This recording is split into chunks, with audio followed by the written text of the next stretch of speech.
Allez, venez, Jaja, vous asseoir à ma table. Il fait si froid, Jaja.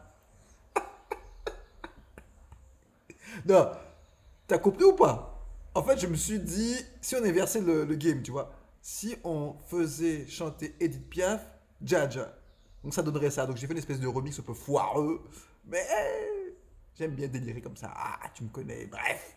Bon, blague à part, on est là pour du sérieux. Euh, dans ce nouvel épisode de What Happened Stories, aïe aïe aïe, je vais vous présenter un artiste dont la vie est digne d'un biopic. Tant il est passé par des états physiques et émotionnels assez intenses. En fait, sa vie, c'est une série de montagnes russes, là, comme ça. Et mais je peux vous assurer que ce qu'il fait, c'est juste une dinguerie. Let's go!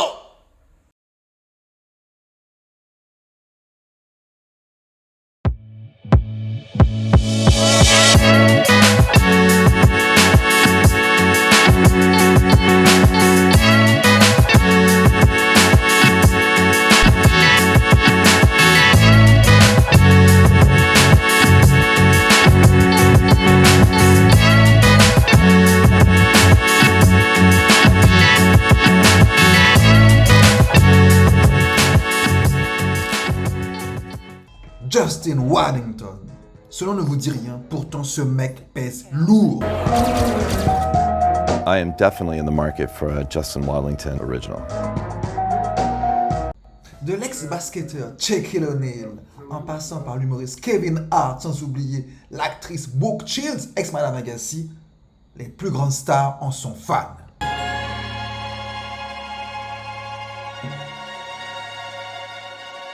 Justin Waddington est avant tout un peintre qui excelle dans l'art du portrait.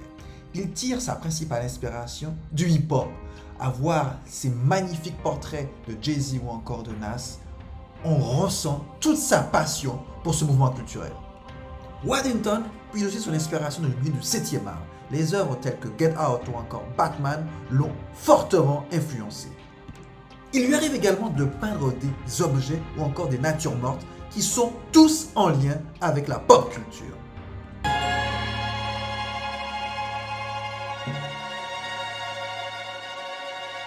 Certes, ses peintures sont magnifiques, mais ses dessins au fusain, c'est juste un pur kiff.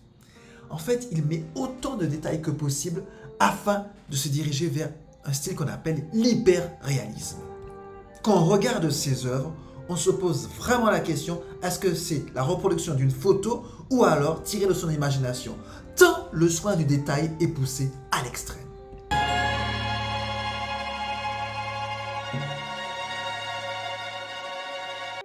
Quoi qu'il en soit, Waddington a cette capacité à créer des portraits saisissants depuis qu'il est enfant. D'ailleurs, on pouvait souvent voir l'artiste en train de faire des croquis de personnages de X-Men et les soumettre au concours de dessin de son école. Et pourtant, dès son plus jeune âge, deux traumatismes auraient pu mettre fin prématurément à ses rêves.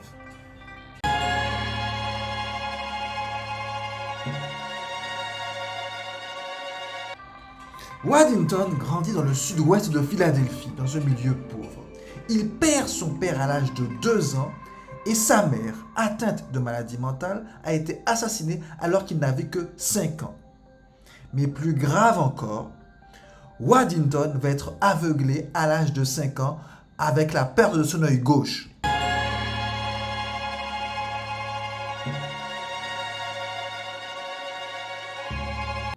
Frappé de plein fouet par ses traumatismes aussi bien physiques qu'émotionnels, il est élevé par sa grand-mère et passe de foyer en foyer jusqu'à ce qu'il puisse subvenir à ses besoins. L'art, à ce moment-là, est secondaire. Mais c'est lors d'un voyage à Cancun que sa flamme artistique va renaître.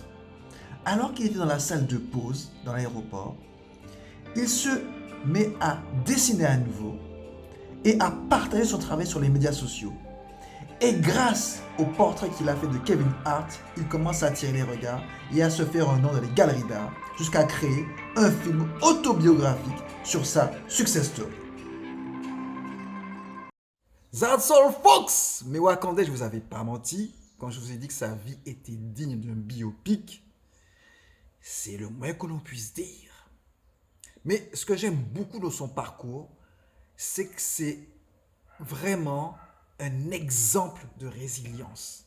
C'est quelqu'un qui a su se construire seul, en parfait autodidacte, pour atteindre ses rêves.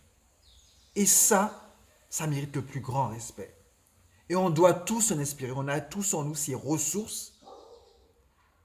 Le seul truc, c'est qu'il faut y croire. Et il faut savoir bien s'entourer. Sur ce, à dans 2 semaines. Ciao, ciao.